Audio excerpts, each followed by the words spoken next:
So today what we're going to look at is Jesus cleansing the temple. And Jesus actually cleansed the temple twice in his ministry, once at the beginning and then once at the end. And I was in Israel last month, and one of the things that as you're going around that country that you can't ignore is the incredible presence of the building projects of Herod the Great. Now, Herod the Great is I'm sure you know, the man who attempted to kill Jesus at the Nativity in the Christmas story when Herod is so terrified and he goes and he kills the young children in Bethlehem. It's that Herod that we're talking about. And Herod was an incredible builder, and many of the building projects that he worked on are still there. And while we were in Israel, we were able to go to many of them and look at some of the remains and things that he had done. But without a doubt, the greatest of all of his building projects was the temple in Jerusalem. Right? It sat on what we would now call the Temple Mount, and it was about 35 acres where they just flattened off the top of the mountain and they put this huge structure there. It's kind of like a college campus there. But the thing about the temple was that only priests could enter the temple itself, which again took up the temple itself. The building of the temple was actually quite small, and it was surrounded by 3 courts. And Israelite men could enter the court closest to the temple, and Israelite men and women could come to the next court. But the court of the Gentiles, which was the court farthest from the temple, was the closest that any non-Jew could get to the sanctuary. And so from around the world, first century Jews would come to the temple at Passover to sacrifice to the Lord as the law commanded in Exodus 12 and Leviticus chapter 23. And it was impractical to bring sacrificial animals long distances. And so they were available in Jerusalem. As the pilgrims would travel to Jerusalem, they could have an animal to sacrifice for a price. Most Jews, when they would come for Passover, they would also pay the temple tax at that time. And so money changers were there to convert the Roman coins into appropriate currency.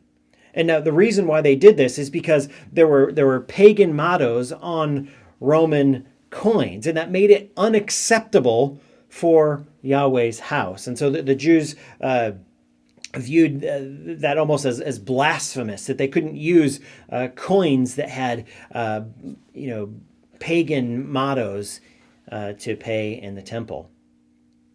And so it wasn't inherently evil, these practices of changing the money or buying and selling the sacrificial animals. Those things weren't necessarily wrong.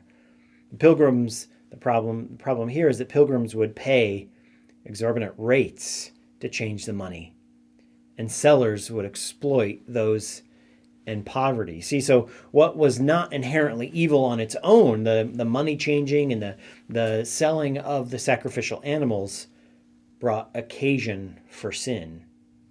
And the poor were exploited, and the pilgrims would pay these really high rates for their animals. And they'd overcharge for the poor man's offerings of pigeons and doves. And to make things worse, these merchants, these money changers, and these things that were going on, they set up shop in the court of the Gentiles. And that made it useless as a place for prayer due to the kind of the hustle and the bustle, the buying and the selling that created.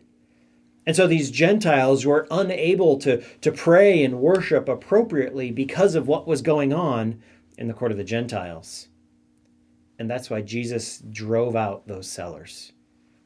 We see that in Matthew chapter 21, verse 12 specifically. These merchants and the priests who allowed their presence cared nothing for genuine worship as long as they could make money and keep the rituals. See, their own wealth superseded their desire for worship. Jesus hated this. This kept the nations from learning about the living God and his sanctuary. And we can't underestimate the importance of what Jesus did in cleansing the temple. It showed Jesus as having authority to purify and take charge of the temple. This was specifically a messianic task according to Ezekiel chapter 43, verses 1 to 12. And that put him at odds with the Sanhedrin, the religious leaders of his day. And so if you've ever wondered why Jesus cleansed the temple, it's for that purpose, the practical purpose of purifying it so that the Gentiles could be there to worship, and that the poor were not exploited, and that pilgrims could appropriately make sacrifices, but also to prove that Jesus is the Messiah according to the prophets.